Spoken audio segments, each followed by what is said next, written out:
Hello students, today we'll be moving on to our lecture number 16 of some basic concepts of chemistry which will include practice questions on concentration terms. अब जितने भी मैंने physical interpretation बताए थे हर एक concentration term के अपने theory lecture में वो यहाँ पे बहुत अच्छे से use आएंगे और एक बहुत ज़्यादा important part है, ये सिर्फ 11th का important part नहीं है, 12th में भी same questions आपको फिर से मिलेंगे. तो it's better कि हम यहाँ पे ये बहुत बड़ा एक 20-22 questions का अपना पूरा PPT है, इसको हम बहुत अच्छे से हर एक क्वेश्चन को प्रॉपर्ली समझेंगे, पूरा डिटेल में मैं समझाऊंगा. आप लोगों को बस क्या करना है कि उस चीज को खुद वापस से सॉल्व करना है. ठीक है, स्टार्ट करते हैं अपन.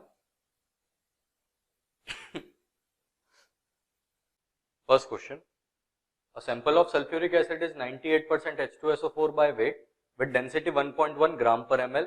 Calculate molarity and normality. अभी वो जो कैलकुलेट करना है उसको छोड़ो, पहले जो गिवन है ना उसका फिजिकल इंटरप्रिटेशन अपन डायरेक्टली लिख देते हैं. सबसे पहले क्या दिया हुआ है 98% H2SO4 बाय वेट, मतलब मैं बोल सकता हूं मेरे को 98% W/W दिया हुआ है. याद है मैंने जब बताया था अपने लेक्चर में कि बाय वेट लिखा होता है मतलब W/W दिया होता है. पहली चीज ये डेंसिटी, ये चीज हमेशा ध्यान रखना, क्वेश्चन में डेंसिटी कभी भी दी हो वो कभी नहीं बताएगा, मतलब हर बार नहीं बताएगा कि वो सोल्यूशन की है, सॉल्यूट की है, सॉल्वेंट की है, बट डेंसिटी अपने को हमेशा किसकी लेके चलनी है, सोल्यूशन की. तो कभी भी डेंसिटी अगर दी हुई है, ये डेंसिटी का सिंबल होता है, रो बोलते हैं इसको. डेंसिटी ऑफ सोल्यूशन मेरे को गिवन है कितना 1.1 ग्राम पर ml. अब क्या निकालना है मेरे को, मोलैरिटी. पहले इसका फिजिकल इंटरप्रिटेशन लिखे अपन, तो मैं ऐसे लिख सकता हूँ 98 ग्राम्स ऑफ सोल्यूट. सोल्यूट कौन है मेरा, सल्फ्यूरिक एसिड है ना, तो इसको मैं लिख सकता हूँ 98 grams of H2SO4 is present in 100 grams of solution. याद है तुम लोगों को मैंने तरीका बताया था कि डिनोमिनेटर को 100 बना दो और जो वैल्यू है वो न्यूमरेटर हो जाएगा. वैल्यू कितना है 98, W/W का न्यूमरेटर क्या होता था, मास ऑफ सोल्यूट. तो mass of solute numerator value के बराबर हो गया 98 grams of H2SO4 is present in. Denominator कितना बनाना है 100, डिनोमिनेटर में कौन होता था, मास ऑफ सोल्यूशन, तो मैं बोल सकता हूँ 100 ग्राम्स ऑफ सोल्यूशन. अब मोलैरिटी मेरे को निकालना है.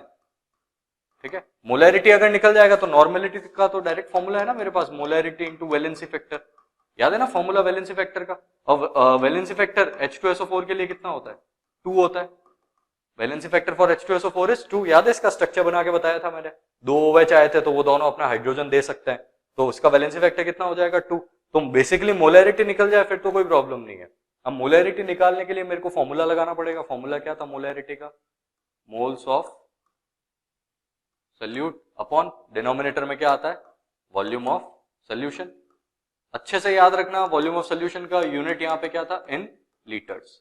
मोल्स ऑफ सोल्यूट क्या होता है, given mass upon molecular mass. Solute कौन है, H2SO4, गिवन मास, ये ही यूज है इसका. फिजिकल इंटरप्रिटेशन से क्या हो गया, मेरे को इसका गिवन मास पता पड़ गया 98 अपॉन H2SO4 का मोलार मास कितना होता है 98 ही होता है.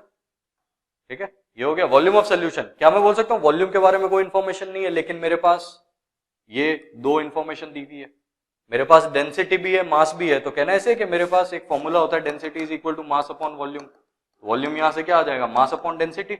मास अपॉन डेंसिटी, मास कितना है यहाँ पे सोल्यूशन का 100, डेंसिटी कितना 1.1. क्या मेरा काम हो गया है, तो मैं कहूंगा नहीं. क्यों नहीं हुआ है, क्योंकि यहाँ पे ये वाला जो वैल्यू आया है ये किसमें चाहिए था मेरे को, लीटर्स में, लेकिन यहाँ मास सोल्यूशन का किसमें, ग्राम्स में, और डेंसिटी किसमें, ग्राम पर ml में. तो मैं बोल सकता हूँ ना ml में वॉल्यूम आ रहा है, तो वॉल्यूम को किस में कन्वर्ट करना पड़ेगा, लीटर्स में, तो मेरे को डिवाइड बाय 1000 करना पड़ेगा. ये हो गया यहाँ से, ये तो कट गया, 1 आ गया, ये कटा, क्या बचा 1.1 इंटू 10 ऊपर चला जाएगा, कितना आ गया ये 11 m. कैपिटल M क्या बता रहा है, moles per litre. Moles per litre भी यूनिट लिख सकते हो, कैपिटल M भी लिख सकते हो, चलेगा. नॉर्मेलिटी कितना हो जाएगा, बस मोलैरिटी आ गया, उसके बाद नॉर्मेलिटी तो बहुत ईजी है. तो कभी भी अगर ये केस 1 था, केस 1 में percentage W/W is given and molarity is being asked, तो उसको अपने को इस तरीके से करना है. हमेशा उसमें 2 चीजें दी हुई होगी, परसेंटेज W/W दिया हुआ होगा और डेंसिटी ऑफ सोल्यूशन दिया हुआ होगा. आई होप क्लियर है, ये इजी है बिल्कुल. आगे बढ़ते हैं अपन.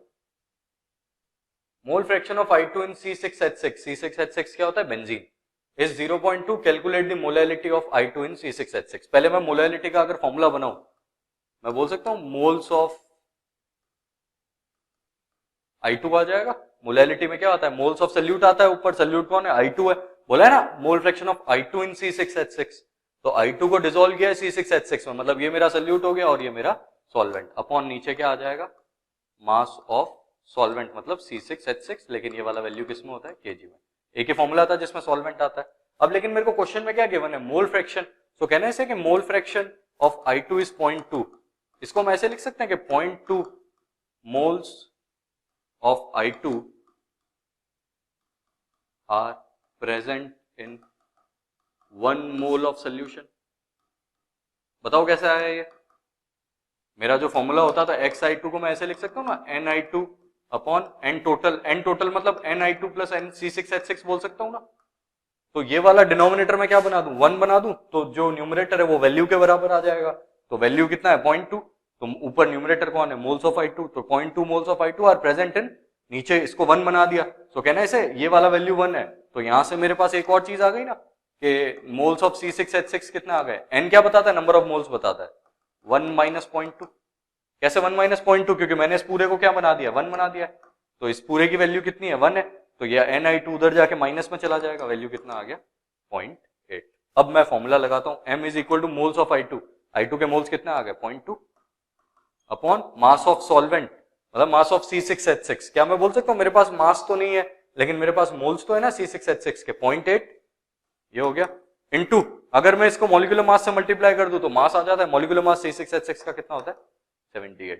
क्या हो गया है, अगेन नहीं हुआ है क्योंकि मेरे को किसमें चाहिए ये केजी में, जबकि ये वाला वैल्यू मेरा किसमें आया है ग्राम में, तो I have to divide it by 1000। ये कैंसिल आउट हुआ 4 से, क्या बचा 1000 अपॉन 4 इंटू 78, कैंसिल आउट हो रहा है ये 250, फिर कैंसिल आउट होगा 125 अपॉन 39, इसको अप्रोक्सीमेटली 40 अज्यूम कर लो और 125 अपॉन 40 को सॉल्व करोगे अप्रोक्सीमेटली कितना आ जाएगा 3.2 m। स्मॉल m मीटर नहीं बताता है, स्मॉल m बताता है मोलैलिटी।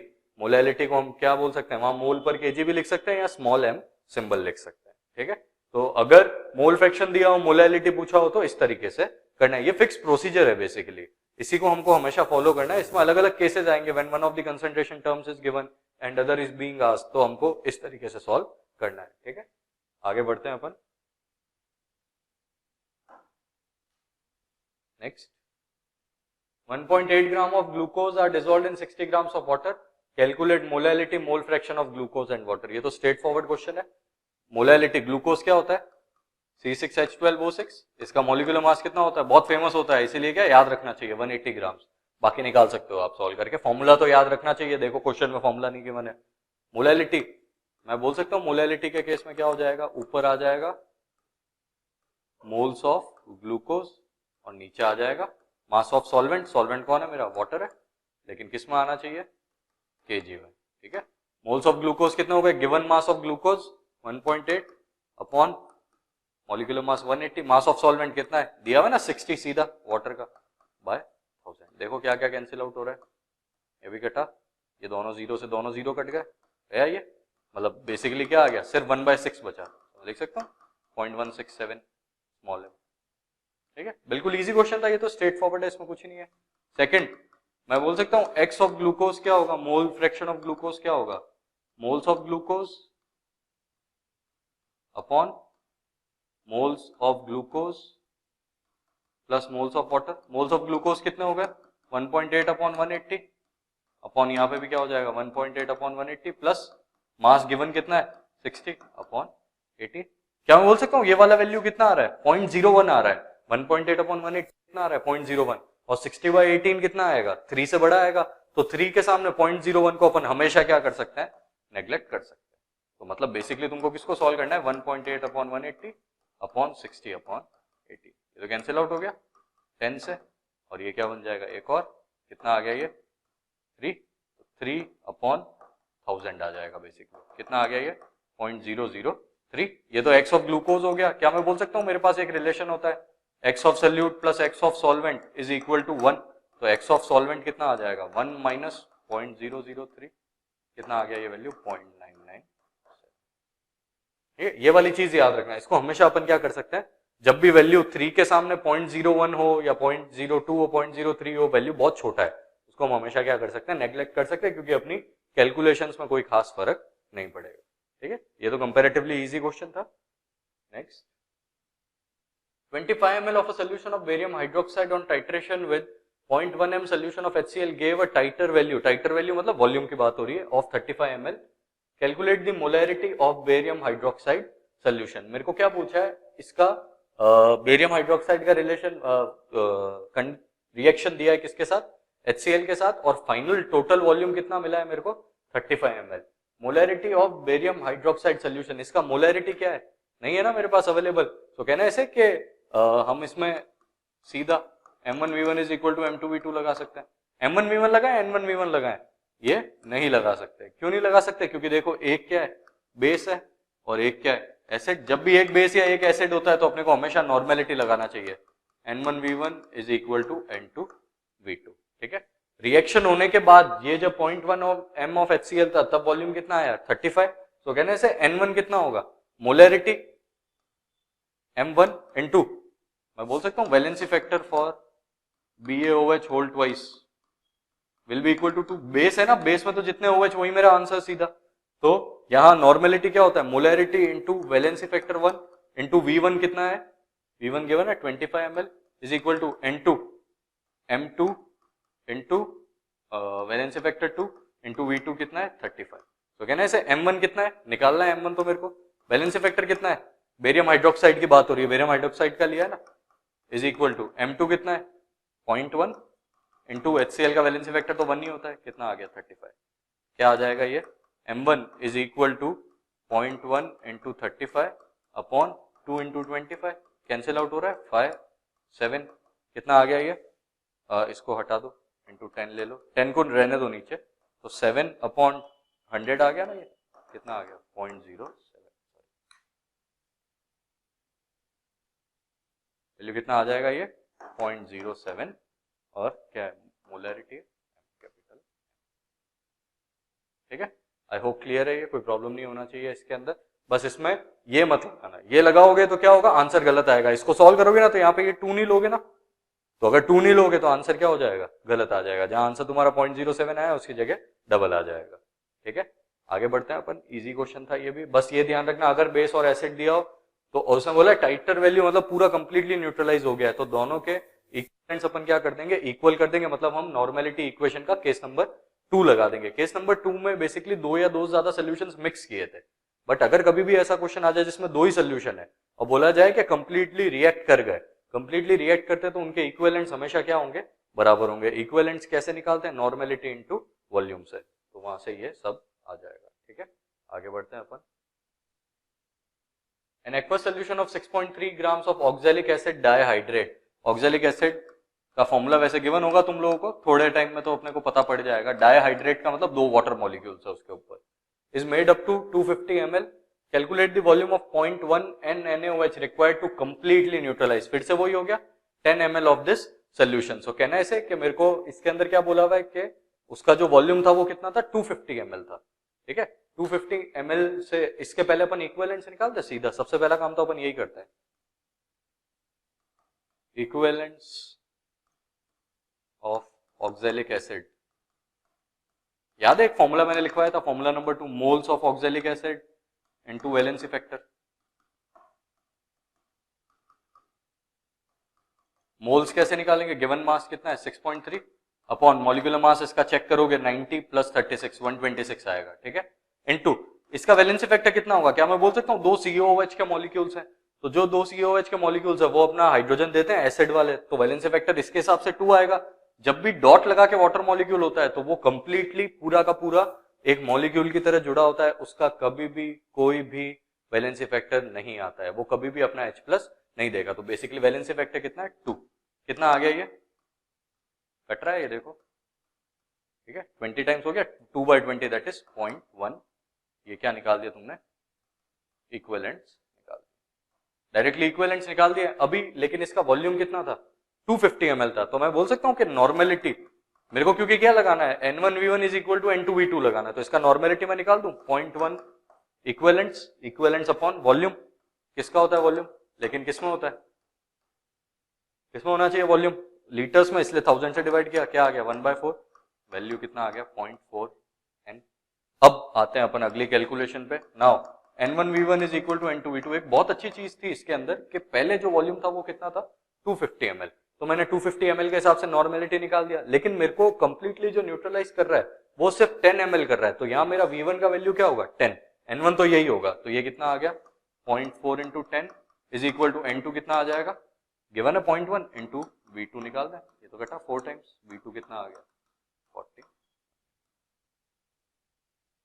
ठीक है, बहुत इंपॉर्टेंट चीजें थी इस क्वेश्चन के अंदर, दो चीजें इंपॉर्टेंट थी। पहली चीज इक्विवेलेंट्स, मेरे को जब भी मास गिवन होता है तो मैं इक्विवेलेंट्स निकाल सकता हूँ। इक्विवेलेंट्स कैसे निकालता हूँ, मोल्स इनटू वैलेंसी फैक्टर, या बेसिकली मैं बोलूँ ये पूरा स्टेप मैंने क्यों किया है, टू कैलकुलेट नॉर्मेलिटी। नॉर्मेलिटी अगर मेरे को मिलेगा तो उसका फायदा क्या है, मैं उसमें कंप्लीटली न्यूट्रलाइज बोला है तो N1V1 is equal to N2V2 लगा सकता हूँ, और नहीं भी बोला होता तब भी मेरे को दिख रहा है ना कि ये तो बेस है और ऑक्जेलिक एसिड है, तो मतलब ये तो क्या है, एसिड है। इस फॉर्मूला की चिंता मत करो, गिवन होगा क्वेश्चन में। 250 ml के हिसाब से नॉर्मेलिटी निकाल दिया, फिर नॉर्मेलिटी इक्वेशन में हम लिखते हैं N1V1 is equal to N2V2। N1 कितना है, ये निकाला अपन ने 0.4। V1 250 ml मत ले लेना, 250 ml सिर्फ इसलिए दिया हुआ था ताकि हम नॉर्मेलिटी निकाल सके, क्योंकि यहाँ पे न्यूट्रलाइज जिसने किया है वो सिर्फ 10 ml है, या मैं 10 ml ले लूंगा, इज इक्वल टू N2 कितना 0.1 N2V2। ठीक है, यहाँ से ये हो जाएगा। आगे बढ़ते हैं अपन। Number of chloride ions in 100 ml of 0.01 m HCl solution. मेरे को कुछ नहीं आता है, मेरे को सिर्फ इतना पता है कि मोलैरिटी गिवन है, वॉल्यूम गिवन है, तो मैं मोल्स निकाल सकता हूँ। मोल्स क्या होता है, मोलैरिटी इनटू वॉल्यूम, लेकिन वॉल्यूम किस में होना चाहिए, लीटर्स में। मोलैरिटी कितना है 0.01 इंटू वॉल्यूम लीटर्स में कितना है 100/1000, क्या आ गया ये 1/10 आ गया, मतलब मैं बोल सकता हूँ इसको 0.001 आएगा, और इसको 10 की पावर्स में लिखूं तो 10 की पावर -3 मोल्स। अब नंबर ऑफ क्लोराइड आयंस बोले मतलब नंबर ऑफ आयंस या नंबर ऑफ एटम्स एक ही बात है। नंबर ऑफ आयंस कैसे निकालेंगे, moles into Avogadro number, moles है 10 की power -3, Avogadro number 6.02 into 10 to the power 23, value क्या आ जाएगा 6.023 into 10 to the power 20। I hope easy है, ये प्रॉब्लम नहीं था। आगे बढ़ते हैं। Which of the following changes with increase in temperature, बहुत अच्छा क्वेश्चन है ये, ठीक है, बहुत इंपॉर्टेंट क्वेश्चन है। 4 ऑप्शन दिए हुए मेरे को, molarity, mole fraction, percentage, W/W और मोलैरिटी। बेसिकली एक चीज हमेशा ध्यान रखना कि temperature is only dependent on pressure and volume, मतलब मास पे, मोल्स पे, इन पे डिपेंड नहीं करता है। तो कोई मेरा फॉर्मूला ऐसा होना चाहिए जिसके अंदर वॉल्यूम का टर्म आए, क्योंकि प्रेशर तो किसी में भी नहीं आता है। पहला मोलैरिटी, क्या इसमें वॉल्यूम का टर्म आता है, नहीं, ऊपर मोल्स ऑफ सॉल्यूट आता है, नीचे मास ऑफ सॉल्वेंट, गलत। मोल फ्रैक्शन में ऊपर भी मोल्स नीचे भी मोल्स, गलत। परसेंटेज W/W में ऊपर भी मास नीचे भी मास, गलत। मोलैरिटी में ऊपर मोल्स लेकिन नीचे क्या आता है, volume. So yes, this changes with increase in temperature, increase और डिक्रीज इन टेम्परेचर, मतलब मोलैरिटी, नॉर्मेलिटी में भी वॉल्यूम आता है, मोलैरिटी, नॉर्मेलिटी एंड फॉर्मेलिटी, जो मैंने बताया था ना कि formality is same as molarity. तो उन तीनों, यही 3 ऐसी टर्म्स है जो किस पे डिपेंड करती है, टेम्परेचर पे, क्योंकि इनके अंदर वॉल्यूम का टर्म आता है। ठीक है, आगे बढ़ते हैं अपन। 5 ml of 1NHCl, 20 ml of N/2 H2SO4 and 30 ml of N/3 HNO3 are mixed together and volume was made 1 liter. Find the normality of the resulting solution. कहना ऐसे कि नॉर्मेलिटी गिवन है, नॉर्मेलिटी पूछा है, तीनों की तीनों एसिड है, हाइड्रोक्लोरिक एसिड, सल्फ्यूरिक एसिड और नाइट्रिक एसिड। तो जब एसिड्स होते हैं तो मैं बोल सकता हूँ केस नंबर 1 लग जाएगा, जिसमें कोई प्रॉब्लम ही नहीं, हम सीधा क्या कर देंगे, N1V1 plus N2V2 plus N3V3 will be equal to N4V4। अब इसमें एक अच्छी चीज ये है कि नॉर्मेलिटी गिवन है तो मेरे को वैलेंसी फैक्टर लेने की जरूरत नहीं है। ये N/2 लिखा है, इसका मतलब क्या 1/2N, मतलब इसको 0.5 नॉर्मेलिटी बोलते हैं, ये 1/3N है। ठीक है, मतलब नॉर्मेलिटी की वैल्यू गिवन है। N1 कितना है 1। अब वॉल्यूम तुम ml में ही रहने दो, फिर इसको भी अपन किस में ले लेंगे, ml में ले लेंगे। कितना दिया हुआ है वॉल्यूम 5, N2 कितना है 1/2 इंटू वॉल्यूम कितना है 20, N3 कितना है 1/3, वॉल्यूम कितना है 30 इज इक्वल टू N4। इसको 1 लीटर को हमको किस में लेना पड़ेगा, 1000 ml में। कहना ऐसे ही कितना आ जाएगा ये 5, 10 और 10 25, N4 का वैल्यू कितना आ गया 25/1000, दैट इज 1/40 N लिख सकते। ठीक है, आई होप क्लियर है, ये कोई प्रॉब्लम नहीं आना चाहिए इसमें। आगे बढ़ते हैं अपन। The volume of 0.1 m H2SO4 required to neutralize 30 ml of 2 m NaOH. कहना ऐसे, न्यूट्रलाइज वर्ड आ गया तो नॉर्मेलिटी इक्वेशन लगा देंगे, मतलब मैं लिख सकता हूं N1V1 is equal to N2V2। N1 कितना होगा, मोलैरिटी 0.1 इंटू इसका वैलेंसी फैक्टर कितना होता है 2। मोलैरिटी कैसे निकलता है, नॉर्मेलिटी कैसे निकलता है, M इंटू VF से। H2SO4 का वैलेंसी फैक्टर कितना होता है 2, ये हो गया into V1।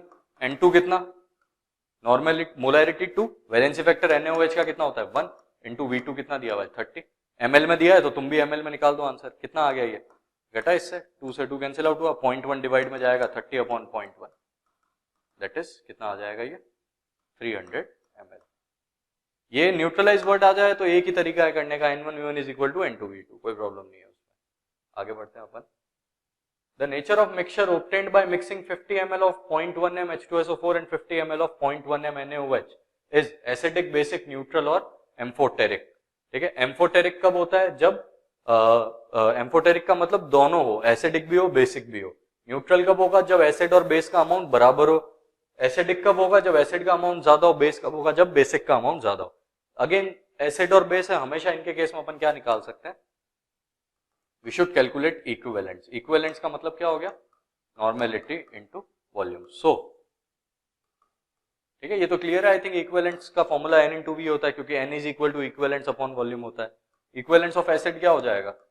Normality of acid कितना दिया हुआ है? Normality of acid molarity 0.1, acid इसका वैलेंसी फैक्टर 2, H2SO4 का, इनटू वॉल्यूम कितना दिया हुआ है 50 अपॉन 1000। मतलब भले इसको अगर 1000 नहीं लेते हो डिवाइड में, तो हम इसको ये लिख सकते हैं मिली इक्विवेलेंट्स। ठीक है, मिली इक्विवेलेंट्स और इक्विवेलेंट्स में क्या फर्क है कि यहाँ पे अगर मैं मिली इक्विवेलेंट्स लेता हूं तो वॉल्यूम ml में आ जाएगा, थोड़ा क्या वैल्यू बड़ा रहेगा, इसलिए ठीक रहेगा। कितना आ गया ये? 10 आ जाएगा ना। कितना आ गया? 10। इसको शॉर्ट में MEQs बोलते हैं। मिली इक्विवेलेंट्स का शॉर्ट फॉर्म क्या है? MEQ। तो इक्विवेलेंट्स ज्यादा हो या मिली इक्विवेलेंट्स ज्यादा हो, एक ही बात है। Similarly milli equivalents of base is equal to कितना हो जाएगा? 0.1 इंटू इसका वैलेंसी फैक्टर तो 1 ही होता है, इंटू इसका भी वॉल्यूम कितना है 50।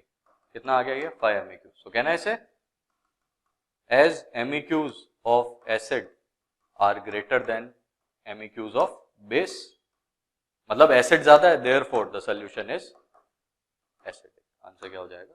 एसिडिक। ठीक, next question. 3 molar NaOH solution has a density of 1.11 gram per ml. Find the molarity of the solution। बहुत इंपॉर्टेंट क्वेश्चन है ये, बहुत फेमस क्वेश्चन है ये, 12th में भी आएगा। मोलैरिटी गिवन होता है और मोलैरिटी निकालना होता है। मेरे को इसमें एक ही चीज करनी है, बाकी अपने को सारा रास्ता आगे दिख जाएगा। क्या करना है मेरे को? मोलल जो वर्ड दिया हुआ है उसको हम उसके फिजिकल इंटरप्रिटेशन से डील करेंगे। ये दिख रहा है ना, मोलल बोला है मतलब मोलैरिटी गिवन है, और मोलैरिटी पूछा है, लिटी गिवन है, LITY गिवन है, और RITY पूछा है मेरे से। इसके लिए एक डायरेक्ट फॉर्मूला भी होता है, बट वो फॉर्मूला के लिए बहुत सारी कंडीशंस याद रखनी पड़ती है, हर केस में नहीं लगता है वो, तो हम फॉर्मूला स्किप करते हैं, हम प्रोसेस से जाते हैं। मोलल NaOH सोल्यूशन कहना है इसे 3 molal NaOH solution implies 3 moles of NaOH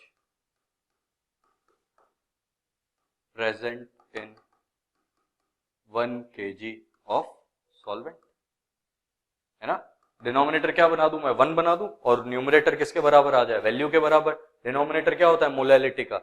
1 kg of solvent होता है, मास ऑफ सॉल्वेंट, और न्यूमरेटर क्या हो गया? Moles of NaOH। बस खत्म है क्वेश्चन, अभी कुछ नहीं है। अब क्वेश्चन में एक और चीज मेरे को गिवन है, हमेशा डेंसिटी किसकी गिवन होती है? सोल्यूशन की। कितना हो गया ये? 1.1 ग्राम पर ml, 1.11 ग्राम पर ml। मोलैरिटी क्या होता है? Capital M, moles of solute is मतलब is equal to moles of solute upon, नीचे क्या आता है? वॉल्यूम ऑफ सोल्यूशन, किसमें? In litres. Moles of solute ये तो मिल गया मेरे को सीधा। अब बारी आती है किसकी? वॉल्यूम ऑफ सोल्यूशन की। अगर मेरे को वॉल्यूम ऑफ सोल्यूशन निकालना है तो मेरे को जो एक क्वेश्चन अपन ने किया था परसेंटेज W/W का, 98% W/W का, उसके अंदर तो मेरे को मास ऑफ सोल्यूशन पता था, डेंसिटी ऑफ सोल्यूशन गिवन था, दोनों को डिवाइड करके अपन ने वॉल्यूम निकाल दिया। पर अभी एक प्रॉब्लम है, मेरे पास मास ऑफ सोल्यूशन नहीं है, डेंसिटी ऑफ सोल्यूशन तो है लेकिन मास ऑफ सोल्यूशन नहीं है। तो एक थोड़ा सा अपने को काम और करना पड़ेगा। एक बहुत ही बेसिक सी चीज लिख रहा हूं मैं, देखना, बहुत यूज आती है ये। क्या मैं बोल सकता हूँ? सोल्यूशन में जो भी मास होगा वो सोल्यूट और सॉल्वेंट के मास का सम होगा। मास ऑफ सोल्यूशन हमेशा मास of solute plus mass of solvent के बराबर होगा। अब मास ऑफ सोल्यूशन निकालना है मेरे को, क्या बोल सकता हूँ? मास ऑफ सोल्यूट कितना हो जाएगा मेरे पास? कैसा है ये? 3 × 40। कैसा है ये? मास ऑफ सोल्यूट। सोल्यूट कौन है? NaOH। NaOH के मास तो नहीं पता है लेकिन मेरे को मोल्स तो पता है। मोल्स कितने हैं उसके? 3। मॉलिक्यूलर मास कितना होता है NaOH का? 40। 23 + 16 + 1, 3 × 40 आ गया। ये किस में आया है? ग्राम में आया ना। ये सभी अभी तुम ग्राम में ही निकालो इसको, क्यों? क्योंकि यहाँ पे डेंसिटी भी ग्राम पर ml में, बाद में उसको 1000 से डिवाइड करके लीटर्स में कन्वर्ट कर देंगे। मास ऑफ सॉल्वेंट ये यूज किया ना वैल्यू, ये इसका फिजिकल इंटरप्रिटेशन का यूज था। देखो इसको फिजिकल इंटरप्रिटेशन अपन ने किया इसका, तो इसका न्यूमरेटर मिल गया मेरे को सीधा, और उस डिनोमिनेटर से मेरे को मास ऑफ सोल्यूशन मिल गया, तो अगेन वो कहीं ना कहीं हेल्प करेगा इसके डिनोमिनेटर को लाने में। मैं लिख सकता हूँ 1000, कितना आ गया ये 1120 ग्राम्स। तो कहना है इसे वॉल्यूम क्या होता है, मास अपॉन डेंसिटी, 1120 अपॉन डेंसिटी कितना है 1.11 इंटू क्या लिख सकता हूं मैं इसको 1000। कहना है इसे, इसको अपन ऐसे लिख सकते हैं, ये कटा इससे, ये आ जाएगा तुम्हारा 112 अपॉन 111। अप्रोक्सीमेटली ये वैल्यू थोड़ा सा 1 से बड़ा है, 3 अपॉन थोड़ा सा 1 से बड़ा वैल्यू, इसको अपन लिख सकते हैं 2.97 या 2.98, जो भी लिखना चाहो, कोई प्रॉब्लम नहीं है, सॉल्व करने की जरूरत नहीं है। 3 से वैल्यू थोड़ा कम कर देना, 2.95 से 3 के बीच में जो भी आंसर लिखोगे सब चलेगा। समझ में आया? ये मोलैलिटी गिवन हो, उसका फिजिकल इंटरप्रिटेशन करो, फिर रास्ता अपने आप मिल जाएगा। आगे बढ़ते हैं अपन। What is the volume of 0.1 m KOH required to neutralize completely 20 ml of 0.1 m phosphorus acid? Again neutralize word आ गया, क्या करना है, न्यूट्रलाइज वर्ड देखते दिमाग ही नहीं लगाना है, सीधा N1V1 is equal to N2V2 लगाना है। H3PO3 का मैंने बहुत फेमस केस है, मैंने बताया था, डिस्कस किया था ना अपन ने, इस टाइप का स्ट्रक्चर होता है, इसका वैलेंसी फैक्टर कितना था 2, बस वैलेंसी फैक्टर की तो जरूरत पड़ेगी ना नॉर्मेलिटी के केस में। वॉल्यूम पूछा है 0.1 मोलैरिटी इनटू वैलेंसी फैक्टर इसका कितना होता है 1 ही होता है, तो वैलेंसी फैक्टर आ जाएगा 1 इंटू V1 मेरे को निकालना है, N2 कितना है 0.1 इंटू वैलेंसी फैक्टर इसका कितना 2 इंटू 20, 0.1 से 0.1 कैंसिल आउट हो जाएगा, V1 कितना आ जाएगा 40। ठीक है, एकदम इजी क्वेश्चन है, एंड नॉर्मेलिटी पे बहुत सिंपल क्वेश्चंस आते हैं। आगे बढ़ते हैं अपन। 6.023 into 10 to the power 20 molecules of urea are present in 100 ml of its solution। Urea का भी फॉर्मूला बायो वाले स्टूडेंट्स को तो पता होगा, मैथ्स वाले स्टूडेंट्स को भी याद रखना चाहिए, NH2CONH2। ठीक है, बहुत इंपॉर्टेंट है। इन 100 ml of its solution, what is the concentration of urea solution? Concentration is the other name used for molarity। ये याद रखना अच्छे से। ठीक है, कॉन्सेंट्रेशन, वैसे कॉन्सेंट्रेशन टर्म्स ही है सारी, but majorly most of the questions में कॉन्सेंट्रेशन का मतलब क्या पूछा है, मोलैरिटी। मोलैरिटी कैसे निकालते हैं, मोल्स अपॉन, मतलब moles of solute upon volume of solution in litres. क्या मैं बोल सकता हूं मोल्स ऑफ सोल्यूट, मेरे पास अब इस बार मास नहीं गिवन है, मॉलिक्यूल्स गिवन है, मॉलिक्यूल्स को अगर मैं एवोगैड्रो नंबर से डिवाइड करूं तो मोल्स ऑफ सोल्यूट आ जाएंगे। 6.02 इंटू 10 to the power 20 दिया हुआ है, तो 3 ले लो, जो भी दिया हुआ है इसको भी सेम ले लो, into 10 to the power 23 upon volume of solution 100 ml given है, डिवाइड बाय क्या कर देंगे 1000, कैंसिल आउट हुआ ये, और ये क्या 1 अपॉन 1000 ही बचेगा, तो 1000 से 1000 भी क्या हो जाएगा कैंसिल आउट, बेसिकली आंसर में क्या बचा 1 अपॉन 100, दैट इज 0.01। ठीक है, इजी क्वेश्चन था एकदम, कुछ भी नहीं है, बस मोल्स कैसे निकालते हैं, मॉलिक्यूल्स दिए हुए होते हैं तो उसका यूज लेना था। आगे बढ़ते हैं। How much water should be added to 200 cc of semi-normal solution of NaOH to make it exactly deci normal। अब जाओ अपने फर्स्ट लेक्चर पे, some basic concepts of chemistry में, तब मैंने कुछ टर्म्स बताई थी, डेका, डेसी। ठीक है, एक वर्ड और आता है सेमी, सेमी मैंने नहीं बताया था तुम लोगों को, क्योंकि सेमी तुम लोगों को ऑलरेडी पता है। ठीक है, सेमी या हेमी एक मतलब उसके अंदर सेमी का मतलब कितना होता है, हाफ कर देना। सेमी का मतलब क्या हो गया, हाफ कर देना। सर्कल होता है, सर्कल का अपन बोलते हैं पूरा सर्कल है, सेमी सर्कल मतलब हाफ हो गया सर्कल। तो यहाँ सेमी नॉर्मल बोला है, मतलब नॉर्मेलिटी का वैल्यू कितना है 1/2n। डेसी का मतलब क्या था 1/10 था ना, डेसी का मतलब बताया था ना मैंने फर्स्ट लेक्चर में 1/10, और नॉर्मेलिटी कितना n1। अगेन से बोला है how much water should be added, मैंने इसको स्टार मार्क क्यों किया है मैं बताता हूँ। अब इसने क्या बोला है 200 cc of semi normal solution of NaOH to make it deci normal. क्या मैं बोल सकता हूँ मेरे पास नॉर्मेलिटी है, नॉर्मेलिटी है, एक वॉल्यूम है, मैं दूसरा वॉल्यूम निकाल दूंगा तो मेरे को पता पड़ जाए ना कितना वॉल्यूम वाटर का ऐड हुआ होगा। तो कहना इसे अगेन मेरे को वही लगाना है, N1V1 is equal to N2V2। N1 कितना 1/2 इंटू सीसी, मतलब सीसी में ही रहने दो, कोई प्रॉब्लम नहीं, यूनिट मत चेंज करो। N2 कितना 1/10 इंटू V2, यहां से V2 कितना आ गया, ये गया 100, कितना आ गया 1000 cc। अब तुम बोलोगे आंसर क्या हो गया 1000 cc, सही बात है, लेकिन देखो वहां पे आंसर 800 दिया हुआ होगा। क्यों 800 दिया हुआ है, क्वेश्चन में क्लियरली बोला है how much water should be added, इसीलिए ये इंपॉर्टेंट है, क्योंकि ऑप्शन जब होंगे, इसमें 4 ऑप्शन होंगे तो उसमें 800 भी होगा 1000 भी होगा, हमेशा गलत आंसर टिक नहीं हो जाए, उसके लिए ये चीज जरूरी है कि वर्ड्स अपन पढ़ें ढंग से। How much water should be added, already 200 cc तो था ही ना, तो अब टोटल फाइनल वॉल्यूम कितना हुआ है 1000 सीसी, तो वाटर ऐड कितना किया होगा, 200 को 1000 बनाने के लिए मैंने कितना ऐड किया होगा 800, सो कहना ऐसे कि water added is actually equal to already हमने जो टोटल है वो और माइनस इनिशियली जो प्रेजेंट था दैट इज 800 सीसी, इसलिए आंसर क्या होगा 800 सीसी, इसीलिए ये क्वेश्चन क्या है इंपॉर्टेंट है। आगे बढ़ते हैं अपन। What is the normality of 1 m solution of phosphoric acid, इसका वैलेंसी फैक्टर याद है कितना था 3, बस हो गया खत्म क्वेश्चन। नॉर्मेलिटी क्या होता है molarity into valency factor, molarity कितना 1, वैलेंसी फैक्टर 3, आंसर क्या आ जाएगा 3। बहुत ही बेसिक सा क्वेश्चन था। Next, two solutions of a non-electrolyte are mixed in the following manner, 480 ml of 1.5 m and 520 ml of 1.2 m. What is the molarity of the final mixture? ये question JEE में आया हुआ है एक बार, बहुत अच्छा क्वेश्चन है, बहुत सिंपल सा है, इसमें कुछ है नहीं ऐसा, बस इसके अंदर एक चीज ध्यान रखनी है कि मेरे को लगाना तो दिख रहा है तुमको कि मोलैरिटी गिवन है, दो सॉल्यूशंस का मिक्स किया है और फाइनली मेरे को क्या बोला है, मिक्स करने के बाद का मोलैरिटी पूछा, मतलब M3 निकालना है, M1V1 M2V2 गिवन है, बात आती है V3 की। तो मैंने एक चीज तुम लोगों को बताई थी, एक जो अपन ने नॉर्मेलिटी वाला क्वेश्चन अभी किया था N1V1 plus N2V2 plus N3V3 is equal to N4V4, उसमें तो V4 दिया हुआ था 1 लीटर, लेकिन इस क्वेश्चन में V3 नहीं गिवन है। V3 अगर नहीं गिवन है तो अगर वॉल्यूम नहीं गिवन होता है तो हम अज्यूम करके चलते हैं कि कोई वॉल्यूम लॉस नहीं हुआ है, तो इनिशियल जो भी वॉल्यूम था दोनों मिक्सचर्स का सिंपली उन दोनों को अपन क्या कर देंगे ऐड कर देंगे, वहां से V3 आ जाएगा, बस और कुछ नहीं है इस क्वेश्चन में। ml में ही रहना तो चेंज मत करो। कितना हो गया ये 1.5 into 480 plus 1.2 into 520 is equal to M3 निकालना है मेरे को, फिर वॉल्यूम कितना ले लेंगे 520 प्लस 480, इसको भी ml में लिया, इसको भी ml में लिया, इसको सॉल्व करोगे M3 का वैल्यू 1.34 m आ जाएगा। ठीक है, कोई प्रॉब्लम नहीं आना चाहिए इसमें, बस ये ध्यान रखना कि V3 जब नहीं गिवन होता है तो V3 is equal to V1 plus V2, क्योंकि वॉल्यूम लॉसेज नहीं होंगे, हम पूरा मान लेंगे कंप्लीट वॉल्यूम जो पहले था वो बाद में भी रहेगा। आगे बढ़ते हैं, इजी क्वेश्चन था ये भी वैसे तो। A 5 m solution of sulfuric acid is diluted from 1 liter to 10 liter. What is the normality of the solution? पहले जब मोलैरिटी था कितने में था, वो 1 लीटर में था, उसको फिर डाइल्यूट किया वाटर ऐड करके, ताकि वॉल्यूम क्या हो गया 10 लीटर। तो अगर 10 लीटर के करस्पॉन्डिंग में मोलैरिटी निकाल दूं और उसको वैलेंसी फैक्टर से मल्टीप्लाई कर दूं तो मैं नॉर्मेलिटी निकाल दूंगा। वो जो नॉर्मेलिटी पूछ रहा है सोल्यूशन का, वो कब पूछ रहा है, जब डाइल्यूट करके 10 लीटर्स कर दिया है तब। 1 लीटर का तो मोलैरिटी गिवन है, तो कहना ऐसे कि मैं इसमें ये रिलेशन अगर लगाऊं,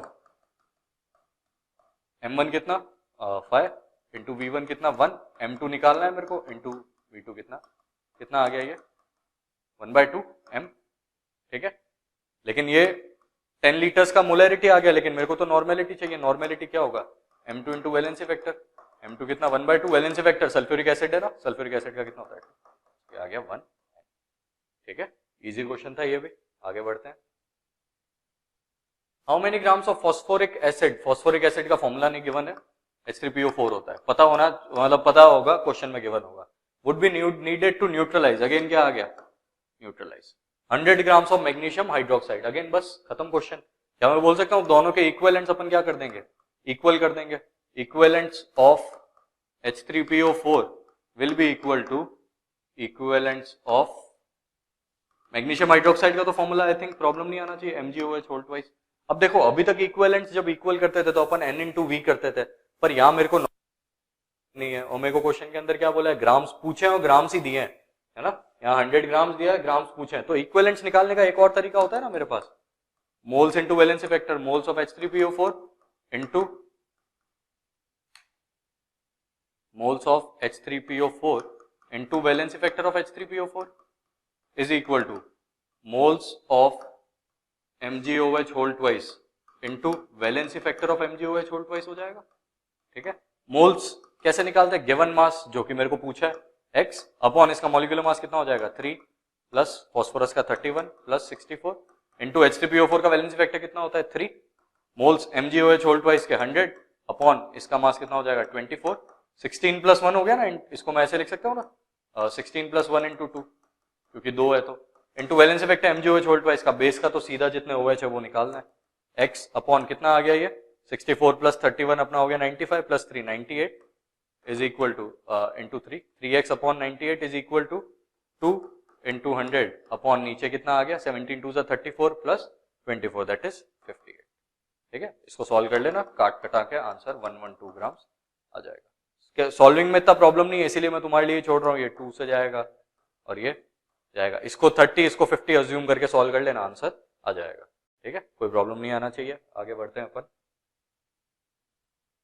और 250 ml of solution of NaOH contains 10 milli equivalents of NaOH। Milli equivalents का मतलब क्या हो गया?